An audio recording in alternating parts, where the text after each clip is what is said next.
विपक्ष लगातार प्रधानमंत्री नरेंद्र मोदी और भारतीय जनता पार्टी के 400 पार वाले नारे को लेकर निशाना साध रहा है। पीएम मोदी महाराष्ट्र के कोल्हापुर में 2 चरणों के मतदान के बाद विपक्ष को इस मुद्दे पर जमकर घेर रहे हैं और कह रहे हैं कि एनडीए 2-0 से आगे चल रही है और कांग्रेस ने तो सेल्फ गोल कर लिए। देश विरोधी और नफरत की राजनीति अलायंस ने 2 सेल्फ गोल किए हैं, ऐसा उनका कहना है। बीजेपी और एनडीए 2-0 से आगे चल रहे हैं।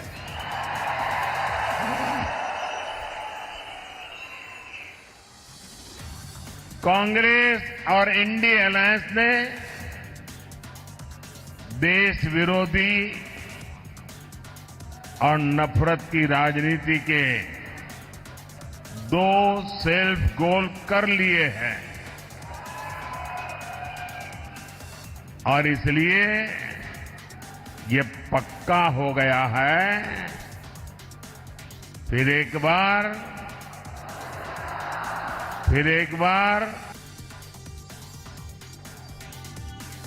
तो वहीं विपक्ष की तरफ से भी बराबर का बयान दिया गया। प्रियंका गांधी हमलावर हुई और महाराष्ट्र में जनसभा को संबोधित करते हुए उन्होंने कहा कि बीजेपी 2 चरणों की वोटिंग के बाद पूरी तरह से घबरा गई है और बैकफुट पर नजर आ रही है। तो अब प्रियंका गांधी का इस मामले पर क्या कुछ कहना है, आइए सुनते हैं। नरेंद्र मोदी जी के मंत्री, उनके सांसद, उनके उम्मीदवार देश भर में घूम के कह रहे हैं कि दे दो हमें 400 सीटें, देखना हम संविधान भी बदल डालेंगे। संविधान क्यों बदलेंगे, किस लिए बदलेंगे?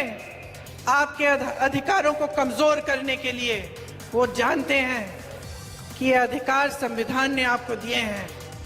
जब ये बात फैल गई पूरे देश में, मोदी जी को दिखने लगा कि पहले चरण में उनको कम वोट आ रहे हैं, घबरा गए, बौखला गए। फिर आपके सामने हर मीटिंग में कहने लगे कि हम संविधान को नहीं छुएंगे। तो फिर ये कहलवाया क्यों? मैं तो नहीं मानती कि इनकी पार्टी में इनके उम्मीदवार और इनके मंत्री पूरे देश भर में घूम के ये कहेंगे कि हम संविधान को बदल देंगे और नरेंद्र मोदी जी की इजाजत के बिना कहेंगे। लोग तो कहते हैं इनकी इजाजत के बिना पत्ता नहीं हिलता भाजपा में। तो वहीं कांग्रेस अध्यक्ष मल्लिकार्जुन खड़गे ने असम के बरपेटा में चुनावी सभा की। इस दौरान खड़गे ने बीजेपी पर निशाना साधा, कहा कि वो हमसे पूछते हैं कि 70 साल में आपने क्या काम किया, लेकिन सच तो ये है कि हमने 55 साल के शासन किया और अब लोग बहुत कम पढ़े लिखे थे। कांग्रेस ने सबको पढ़ाया, शाह को पढ़ाया, ये लोग अब देश को लूटकर अमीरों को दे रहे हैं और कांग्रेस से पूछ रहे हैं कि वो क्या कर रही है। अरे भाई, हमको 55 साल हुकूमत किए, लेकिन हम हिसाब देंगे क्या लोगों के लिए किया, क्या करना था वो हमने किया। इस देश में पढ़े लिखे लोग बहुत कम थे। कांग्रेस ने ये किया, तुमको पढ़ाया, शाह को पढ़ाया, हाई स्कूल में डाला, कॉलेज में दिखा। अरे तुम तो देश को लूट के अमीरों को दे रहे हैं और हमको पूछ रहे तुम क्या कर रहे हो। तो वहीं पश्चिम बंगाल के आसनसोल में ममता बनर्जी ने पीएम मोदी पर अटैक किया। ममता ने लोगों से बीजेपी सरकार को हटाकर देश को बचाने की बात कही। साथ ही कहा कि नरेंद्र मोदी और भारतीय जनता पार्टी देश को बेच देंगे, धर्म को बेच देंगे, वो सबको बेच देंगे। बेचने के लिए वो लोग आए हैं, आप लोगों का वोट लेते हैं जुमला करके।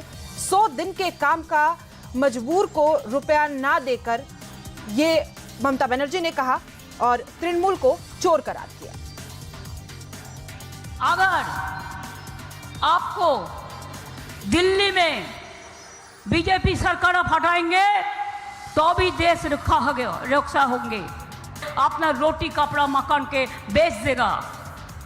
उन्होंने सबको बेच देंगे कि उन्होंने बेचने के लिए आया है। आप लोगों को वोट खरीद करते हैं जुमला कह के। 100 दिन का काम का मजदूर अगर रुपया ना मिले तो आप रुपया नहीं दिया, बोलता है तृणमूल चोर है। आप दिखाओ, साबुत दिखाओ। बीजेपी नेता और उत्तर मुंबई से प्रत्याशी पीयूष गोयल ने राहुल गांधी को उनकी लोकसभा से चुनाव लड़ने की चुनौती दी है। साथ ही राहुल को 4 से 5 लोकसभा सीटों से चुनाव लड़ने की उन्होंने सलाह भी दी है। से चुनौती देना चाहूंगा। मैं खुले दिल से स्वागत करूंगा। राहुल गांधी जी मेरे क्षेत्र में आए, उत्तर मुंबई में, और लड़े। वो चाहे तो उत्तर मुंबई भी आए, अमेठी भी आए, बनारस में लड़े ना। हिम्मत है तो बनारस में लड़के दिखाए। और मुझे लगता है उन्होंने 4-5 कॉन्स्टिट्यूएंसी से लड़ना चाहिए। कोई शायद तुक्के में एक आध आ जाए, क्योंकि वायनाड से तो हार रहे हैं। और मेरी बहन स्मृति ईरानी जी, उनको अमेठी से इतनी बुरी हार दिलाएंगे इस बार कि फिर वो पार्लियामेंट में तो आने का सवाल नहीं है, पर वो जनता के बीच में जाने लायक नहीं।